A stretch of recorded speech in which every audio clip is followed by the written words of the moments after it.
I'm very happy to welcome Emily McCormick into the Soundfeed studio. Emily, thanks for coming into us today. No problem. Thanks for having me. Not at all. And you just played a one of your original songs for us there, Fire and Freezing. That's the one. Named not to be confirmed anymore. It's kind of That's right. confirmed-ish. I confirmed it just right there. Just right there. So there we go. Exclusive live song titling Exactly, in the Soundfeed studio. Emily, I just wanted to talk to you about, I suppose, how you started off with music.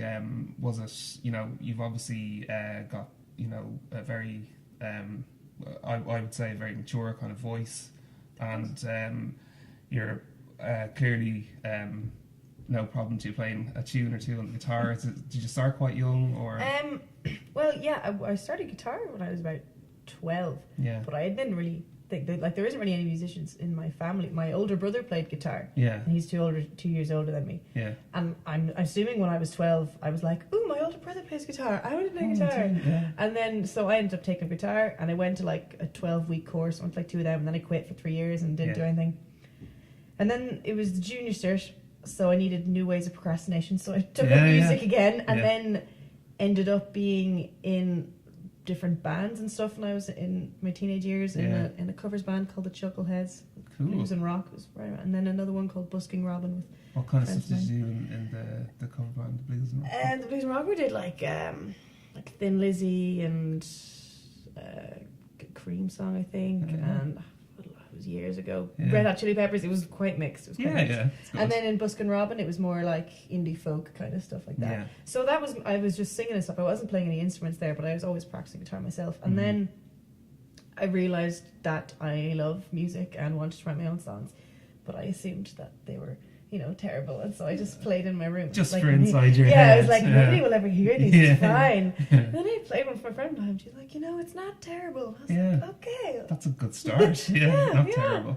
And so I just kept going with it, because I love it, and that's here what you happened. Are now. And here I am now. Here you are now, and you're in studying in BIM. That's right. Currently, you've been there a couple of years now. Yeah, I'm in my third year now. Third year now, and how have you found the whole experience in there? Because obviously, we've mentioned it here before that BIM seems to have a very high standard of musicians coming out of it, and even people who are currently there are starting to kind of take the first steps to their musical career path before they even finish.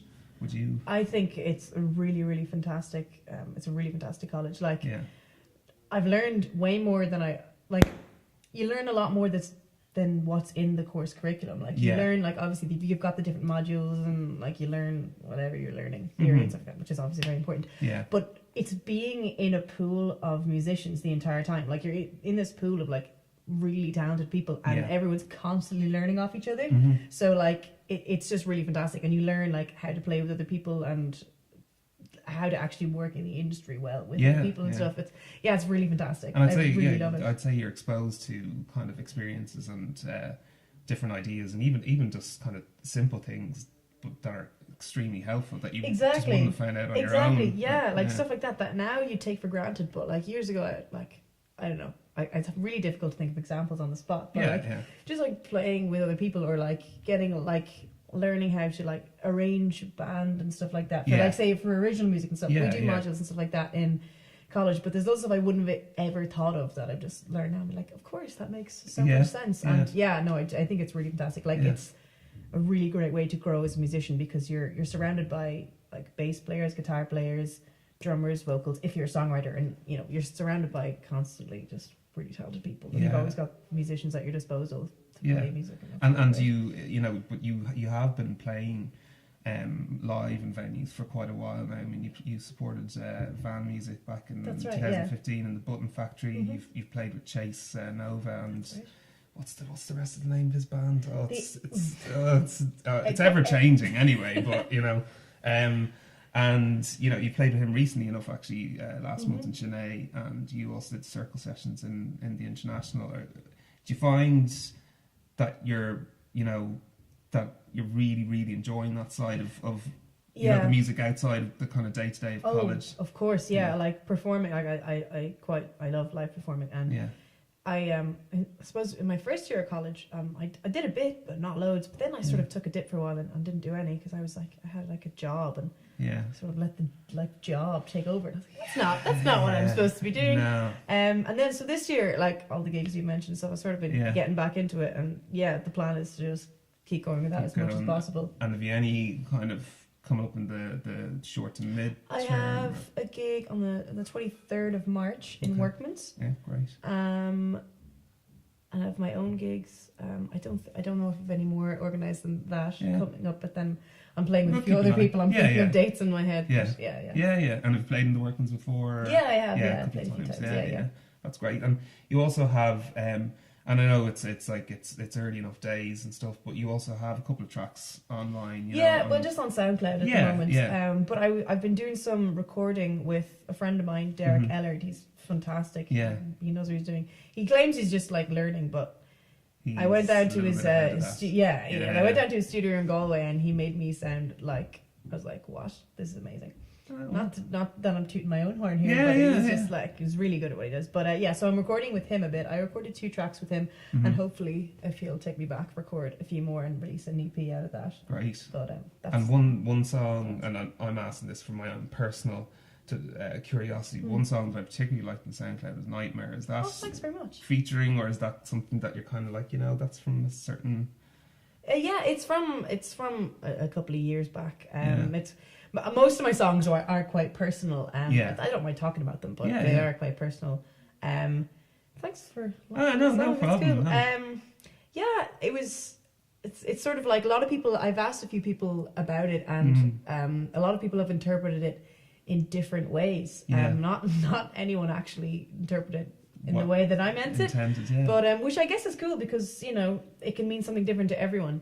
I'm not going to say what it actually exactly is about now. Don't. It's not a happy topic. But that's a great thing about music, that different people listen to. And it's the same, I suppose, with any kind of art form, like it, painting, or people take different things by looking at it from different perspectives that they already have.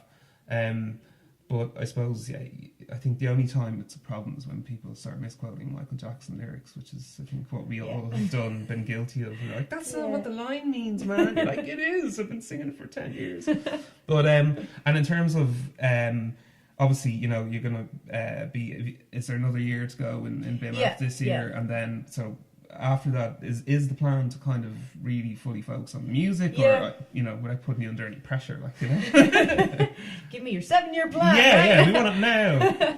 No, that's the main plan, is to do music. I also I like just songwriting for like other people as well, not for myself. So I suppose that would be a career option as well. Like Beyonce, as we discussed earlier. Yeah. One of her 25 songs. Yeah, exactly. It could be number 26. Something like that. Next, so just we keep it down. Sorry. Beyonce. Sorry, Beyonce.